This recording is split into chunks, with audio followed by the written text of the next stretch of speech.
No endurezcan hoy vuestro corazón, escuchen la voz del Señor. El Señor esté con ustedes.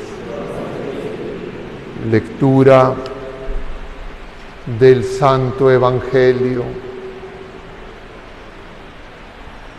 según San Lucas. En aquel tiempo, algunos que teniéndose por justos se sentían seguros de sí mismos y despreciaban a los demás, dijo Jesús esta parábola. 2 hombres subieron al templo a orar. Uno era fariseo, el otro un publicano. El fariseo, erguido, oraba así en su interior: oh Dios, te doy gracias porque no soy como los demás, ladrones, injustos, adúlteros, ni como ese publicano. Ayuno 2 veces por semana y pago los diezmos de todo lo que tengo. El publicano, en cambio, se quedó atrás y no se atrevía ni a levantar los ojos al cielo. Solo se golpeaba el pecho diciendo: oh Dios mío, ten compasión de este pecador.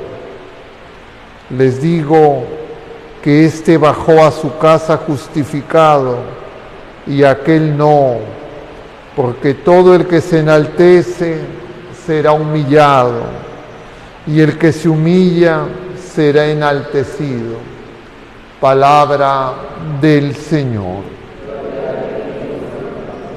Tomen asiento un momento, queridos hermanos. Estamos en este sábado de la tercera semana del tiempo de Cuaresma, 4º sábado de Cuaresma. Eso significa que el tiempo de Cuaresma ya está avanzando rápidamente y el día de mañana celebraremos este 4º domingo de Cuaresma, que se conoce como el domingo letare. Y letare significa alegría.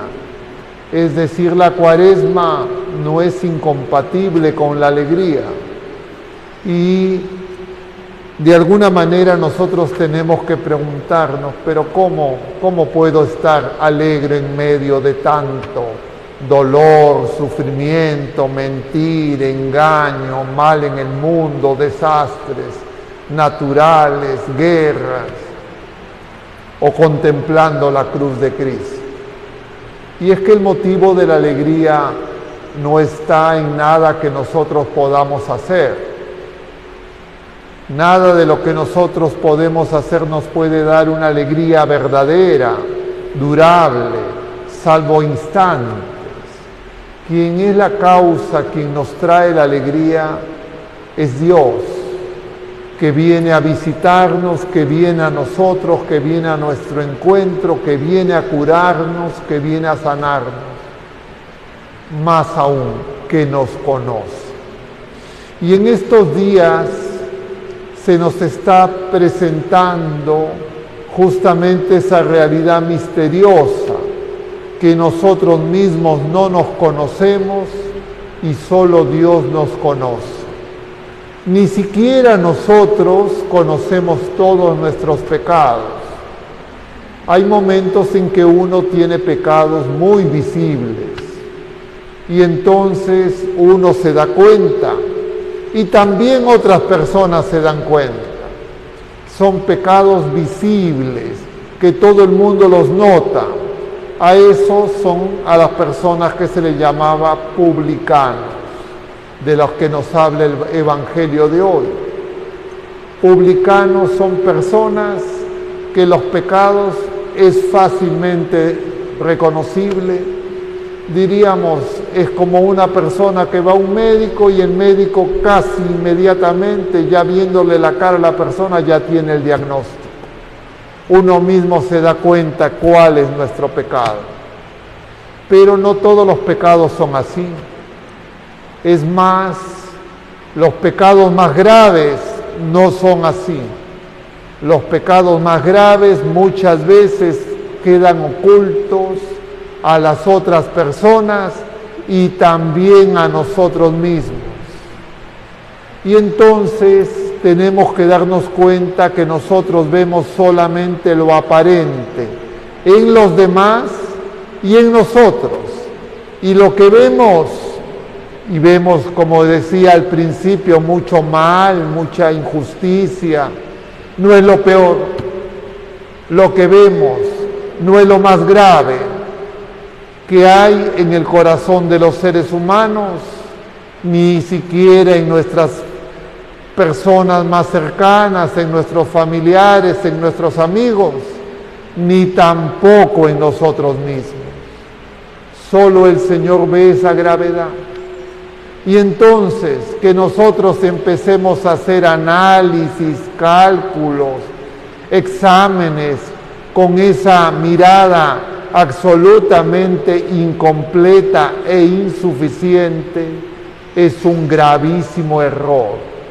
Porque lo más probable es que nos equivoquemos y lo más probable es que hagamos una conclusión, un diagnóstico equivocado y algunos los consideremos los malos, los culpables y a otros los inocentes. Y la verdad es que aquí, en este mundo, no hay ningún inocente. No hay ninguno que pueda tirar la primera piedra. Pero, y eso hay que tenerlo muy presente, el mundo dominado por el príncipe de este mundo, desde niños nos enseñan equivocadamente a que nosotros creamos que sí sabemos y en consecuencia que rápidamente unos a otros nos descalifiquemos y empecemos a elaborar nuestras teorías, a veces nuestras teologías, donde, entre comillas, nos justificamos siempre primero a nosotros. Gravísimo error. Y el Señor quiere que lo tengamos presente, y Él es el único que conoce qué tan enfermo está nuestro corazón. Solo Él tiene la capacidad, la sabiduría, la verdad, el amor para darnos cuenta. Y por eso es que Él es misericordioso con todos. El ser humano solo merece misericordia. ¿Y qué es la misericordia? Amar a quien no merece ser amado. Amar al culpable. Amar al que obra mal. Amar al que vive de la apariencia. Amar al que busca fingir. Eso es lo que hace el Señor con todos nosotros, porque Él sabe que esa es nuestra enfermedad. Y entonces ahora vamos con esa introducción un poco larga a revisar rápidamente lo que nos dicen las lecturas del día de hoy. Tanto la primera lectura, que corresponde al capítulo 6 de Oseas, como el Evangelio, que corresponde al capítulo 18 de San Lucas. En el pueblo de la primera alianza justamente ocurría todo eso que ocurre ahora. Es antiguo. Había un grupo que eran los que juzgaban a todo el mundo, los que se sentían mejores y creían que eran mejores porque estaban cerca de las cosas de Dios. Y eso, en primer lugar, nos puede y de hecho nos afecta a nosotros, los que nos decimos clérigos, laicos comprometidos, entre comillas los buenitos. Cuidado que eso nos lleve a la conclusión que el problema es esas otras personas que tengo a mi costado, que tengo en mi familia, el esposo, la esposa. Ahí es donde tiene que producirse el cambio, porque yo lo tengo en la nariz y lo veo mañana, tarde y noche. Y entonces digo, esta persona tiene que cambiar. Puede ser que eso sea cierto, que esa persona, como todos nosotros, está también gravemente enfermo. Pero cuando el Señor me pone tan en la nariz, tan cerca, el pecado de otras personas, es para que me dé cuenta de mi propio pecado. ¿Y cuál es el pecado más grave? No amar como Dios ama, es decir, no ser misericordioso. Y cuando uno no es misericordioso, uno se convierte en el justiciero de todo el mundo, y uno es el que viene, entre comillas, a arreglar el mundo que está muy mal. Y entonces yo les decía ayer a algunas personas, efectivamente en el mundo hay pecado, abunda el pecado. Eso no hay que ser Colón para descubrir eso. Pero Dios ama al mundo. ¿Qué dicen ustedes? ¿Dios ama al mundo? ¿Donde abunda el pecado? Dios ama al mundo. Tanto amó Dios al mundo que envió a su Hijo único para salvarnos, dice el Evangelio según San Juan, capítulo 3, versículo 16. Se lo dice a un escriba, a Nicodemo, que lo va a ver de noche, porque Nicodemo también, igual que nosotros, igual que las criaturas humanas de todos los tiempos, excepto nuestra Madre Santísima, estamos en tinieblas. Eso no significa que el Señor ama el pecado. Eso no significa que nosotros somos del mundo. Eso no significa que nos tenemos que mundanizar. Lo que eso significa es que necesitamos de Dios. Necesitamos de Jesucristo, porque Él viene para salvarnos. Pero cuando yo hago esa diferencia, qué mal está el mundo, qué terrible, me parezco a esos opinólogos de los medios de comunicación.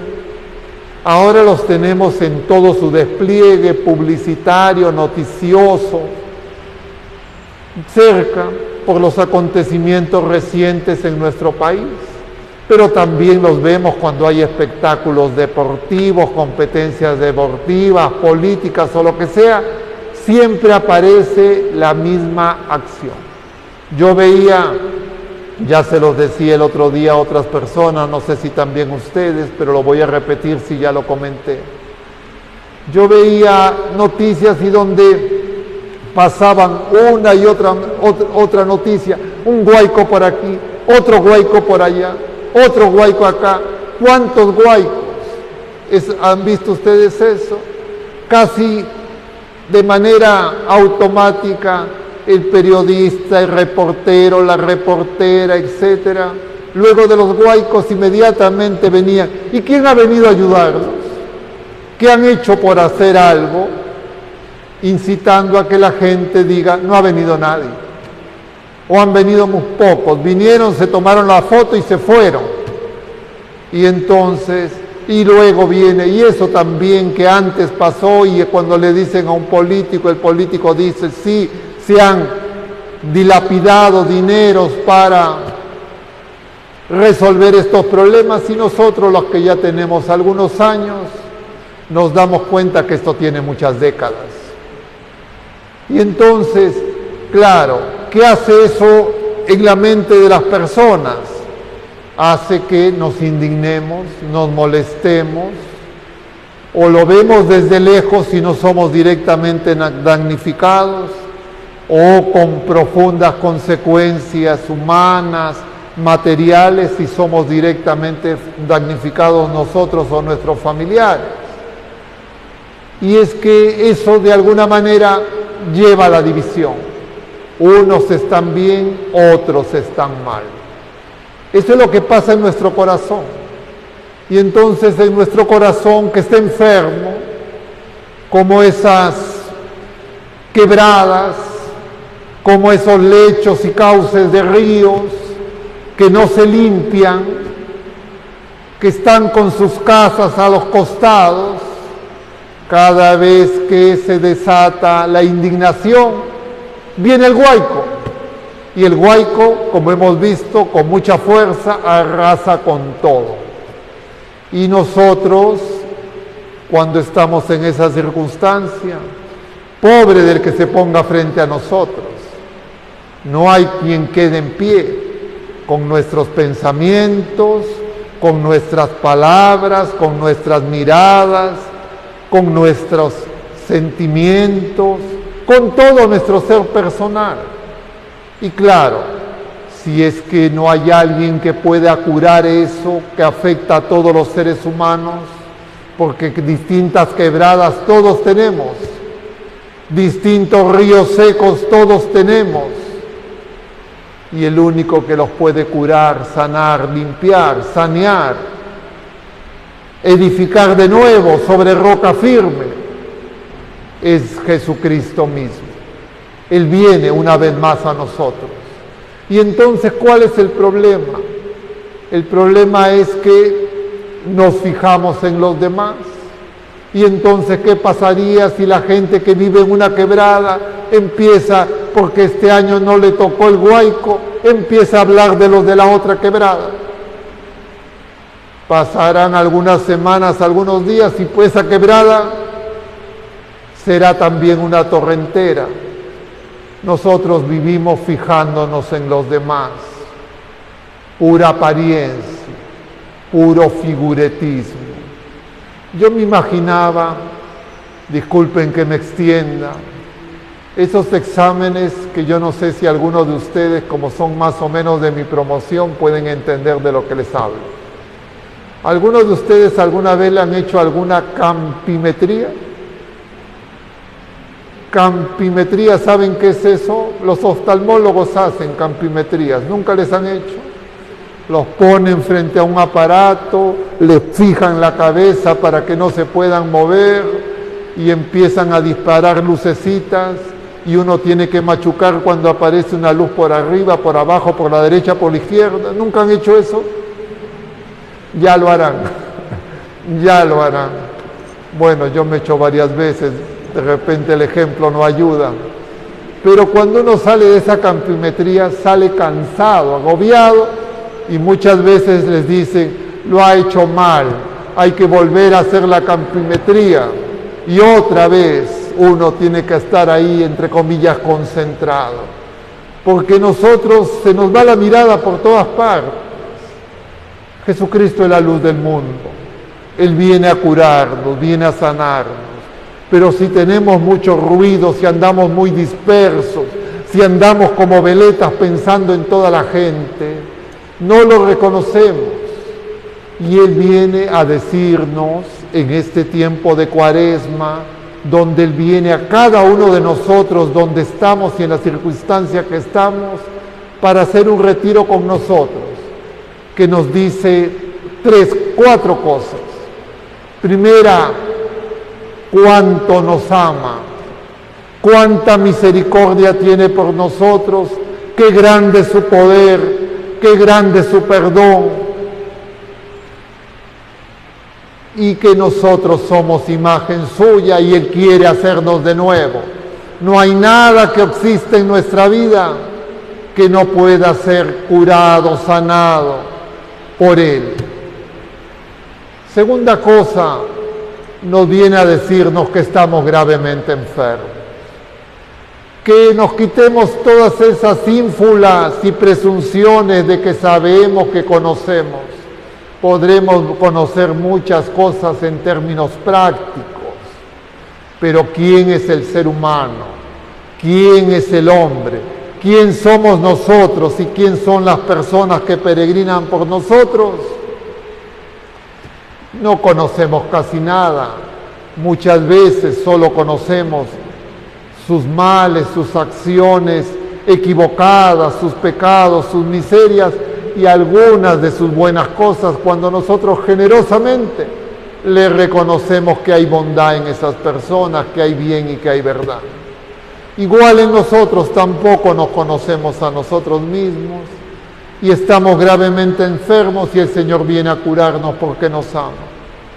Y que las otras personas no son enemigos que tenemos, no son personas que vienen a molestarnos, Son personas que en el plan de Dios Él ha puesto en nuestro camino para que nosotros aprendamos a descubrir qué tan misericordioso es. Pero cuando yo me pongo por encima de Dios, cuando yo creo que sé más que Él, entonces no voy a amar misericordiosamente, voy a tener mucha dificultad en perdonar y me voy a victimizar. Voy a decir, ay, pobre de mí, ¿cuánto me pasa a mí? ¿Por qué me tiene que pasar eso? Y voy a creer que yo soy la víctima y no el Señor. Y entonces todo lo que he hecho durante mi vida lo voy a minimizar, lo voy a, entre comillas, pasar por agua tibia y me voy a fijar solamente en lo que me hace. Y entonces no podré vivir en comunión de amor y estaré gravemente enfermo. Y tercera cosa, tampoco amaré la creación, la belleza de la obra de Dios y utilizaré todo lo que está a mi alcance mezquinamente, sin pensar en los demás y sin pensar en las consecuencias que tienen para los demás. Y eso se ve en nuestra ciudad de manera, yo diría, grotesca, con todos estos siglos, décadas de planificación urbana, de afanes, de diletantes que se pasean cada temporada por los medios de comunicación para hacer sus diagnósticos. Solo el Señor. Y Él viene hoy una vez más, manso y humilde. ¿Qué tenemos que hacer? Como en la campimetría, los ojos puestos en Él, para que podamos ver su luz.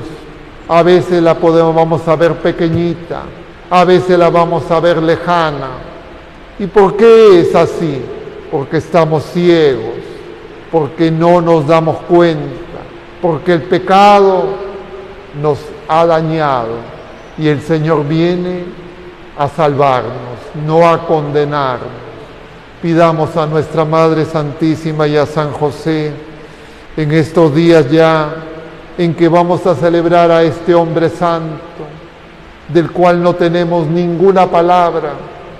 Figuretti, San José, nada de figuretti, nada de querer aparentar. San José es hombre de silencio, hombre de oración. Que el Señor nos ayude y que San José y nuestra Madre Santísima ayuden a la Iglesia, a las familias y a cada uno de nosotros para que vivamos en la libertad de los hijos de Dios. Que así sea.